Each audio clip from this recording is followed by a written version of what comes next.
ಕಳೆದ 30 ವರ್ಷಗಳಿಂದ ಚಾಲ್ತಿಯಲ್ಲಿರುವ ಉದ್ಯಾವರ ಜಂಕ್ಷನ್ ಆಟೋ ಸ್ಟ್ಯಾಂಡ್ ತನ್ನ 30ನೇ ವರ್ಷಾಚರಣೆಯ ಅಂಗವಾಗಿ ಅಭಿವೃದ್ಧಿಯ ಹರಿಕಾರ ಮಂಜೇಶ್ವರದ ಮಾಜಿ ಶಾಸಕ ಪಿಬಿ ಅಬ್ದುಲ್ ರಜಾಕ್ ರವರ ಸ್ಮರಣಾರ್ಥ ಆಟೋ ಸ್ಟ್ಯಾಂಡ್ಗೆ ರದ್ದುಚ್ಚ ಮೆಮೋರಿಯಲ್ ನಾಮಫಲಕವನ್ನು ಅನಾವರಣಗೊಳಿಸಲಾಯಿತು.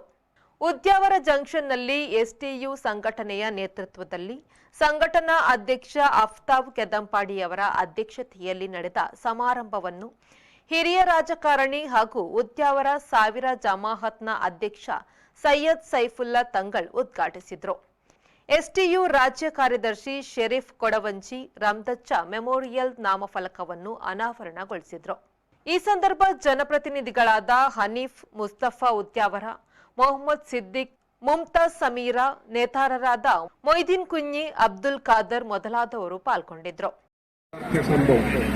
ഇപ്പോൾ നാഷണൽ ഹൈവേ വന്നതിന് ശേഷം പഴയ കച്ചവടക്കാരെല്ലാം അസ്തമിക്കുകയും പുതിയ കച്ചവടത്തിന്റെ രീതി വരികയും ചെയ്യുകയാണ്. ഇനി കുറച്ചു കാലത്തിനിടയിൽ നമ്മുടെ ഈ എക്സ്പ്രസ് ഹൈവേ ഉദ്ഘാടനം ചെയ്യപ്പെട്ടതിന് ശേഷം നാഷണൽ ഹൈവേയിലൂടെ ദീർഘയാത്ര ചെയ്യുന്നവരെല്ലാവരും നേരെ എക്സ്പ്രസ് ഹൈവേയിൽ പോവുകയും നാട്ടുമ്പുറത്തുകാരായ നമ്മുടെ നാട്ടുകാരായ ജനങ്ങൾ മാത്രം സർവീസ് റോഡിൽ യാത്ര ചെയ്യുന്ന ഒരു കാലം വരും.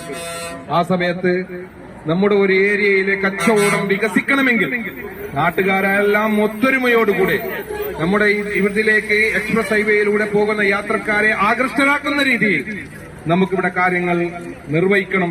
നിർവഹിച്ചാൽ മാത്രമേ ഇവിടെ എല്ലാവർക്കും ഗുണമുണ്ടാകും എന്നുള്ള യാഥാർത്ഥ്യം ഞാൻ സന്ദർഭോചിതമായി പറയാൻ ആഗ്രഹിക്കുകയാണ്. വികസനം എന്നുള്ളത് ജനങ്ങളുടെ സമ്പർക്കത്തിലൂടെ മാത്രമേ വികസനം ഉണ്ടാവുകയുള്ളൂ.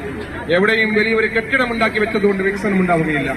ആ കെട്ടിടത്തിലേക്ക് ജനങ്ങൾ വരണം, കച്ചവടം നടക്കണം. ആ കെട്ടിടത്തിലുള്ള കച്ചവടം നല്ല രീതിയിൽ മുന്നോട്ട് പോകണമെങ്കിൽ പൊതുജനങ്ങളെ ആകർഷകരാക്കുന്ന രീതിയിൽ എല്ലാ പദ്ധതികളും ആവിഷ്കരിക്കണം എന്നുള്ളതാണ് യാഥാർത്ഥ്യം. അതുകൊണ്ട് തന്നെ ഈ സെന്ററിൽ ഇവിടെ റദ്ദുച്ചയുടെ പേരോടുകൂടെയുള്ള ഒരു ഓട്ടോ സ്റ്റാൻഡ് വന്നതോടുകൂടെ ഈ സ്ഥലം ഇനി അങ്ങനെ